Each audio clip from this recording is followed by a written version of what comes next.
Hi guys, welcome to Ammulu channel. ఈరోజు నేను మీకు చెప్పబోయే టాపిక్ ఏంటంటే మెడికల్ కోర్సెస్ వితౌట్ నీట్ అనమాట. ఏమేమి మెడికల్ కోర్సెస్ ఉన్నాయి నీట్ ఎగ్జామ్ అవసరం లేకుండా. సో చాలా మెడికల్ కోర్సెస్ ఉన్నాయి నీట్ ఎగ్జామ్ అవసరం లేకుండా. 25+ మెడికల్ కోర్సెస్ అనేవి ఉన్నాయి. మీరు దాని గురించి డీటెయిల్గా గూగుల్లో సెర్చ్ చేయొచ్చు. నాకు తెలిసిన కొన్నిటి వరకు అయితే చెప్తానమాట. మీరందరూ కూడా చాలామంది ఎలైడ్ హెల్త్ సైన్సెస్ అని వినే ఉంటారు కదా. ఇప్పుడు బాగా ట్రెండ్ అవుతుంది. ఇప్పుడు 23 lakhs మెంబర్స్ ప్లస్ నీట్కి అప్లై చేస్తున్నారు. కానీ దాంట్లో కొంతమందికి నీట్ సీట్స్ వస్తున్నాయి, మిగిలిన వాళ్ళకి రావట్లేవు. సో చాలామంది ఎలైడ్ హెల్త్ సైన్స్లోకి వస్తున్నారు. నేను కూడా ఎలైడ్ హెల్త్ సైన్సెస్లోనే జాయిన్ అయ్యాను.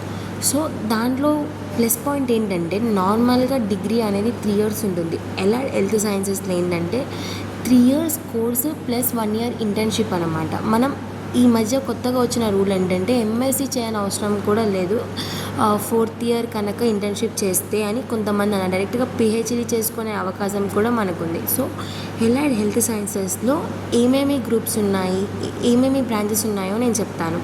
సో ఫస్ట్ వన్ వచ్చేసరికి బీపీటీ అంటే బ్యాచిలర్ ఆఫ్ ఫిజియోథెరపీ అనమాట. దీనికి డాక్టరేట్ వస్తుంది. అండ్ ఫిజియోథెరపీ గురించి మీరు గూగుల్లో సెర్చ్ చేయొచ్చు. అండ్ నెక్స్ట్ వచ్చేసరికి మైక్రోబయాలజీ, బయోటెక్నాలజీ, ఇవన్నీ కూడా ల్యాబ్ రీసెర్చెస్ అనమాట. సో వీళ్ళు ఇప్పుడు మనకి కరోనా వచ్చింది కదా, కరోనాకి ఇంజెక్షన్స్ కనిపెట్టారు కదా.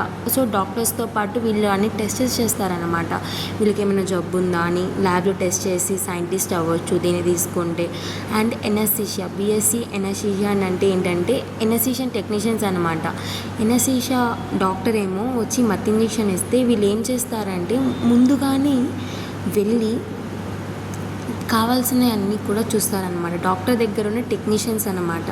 ఇంకొకటి వచ్చేసరికి clinical nutrition and dietetics and food science. ఇది నేను తీసుకున్న కోర్స్. ఎందుకు అంటే clinical nutrition, dietetics and food science చాలా మంచి కోర్స్. ఇప్పుడు చాలా ట్రెండ్ అవుతుంది. ప్రతి ఒక్కరికి కూడా ఫుడ్ అవసరమే, చాలా అంటే చాలా అవసరం. ప్రతి ఒక్కరికి ఫుడ్ అవసరం.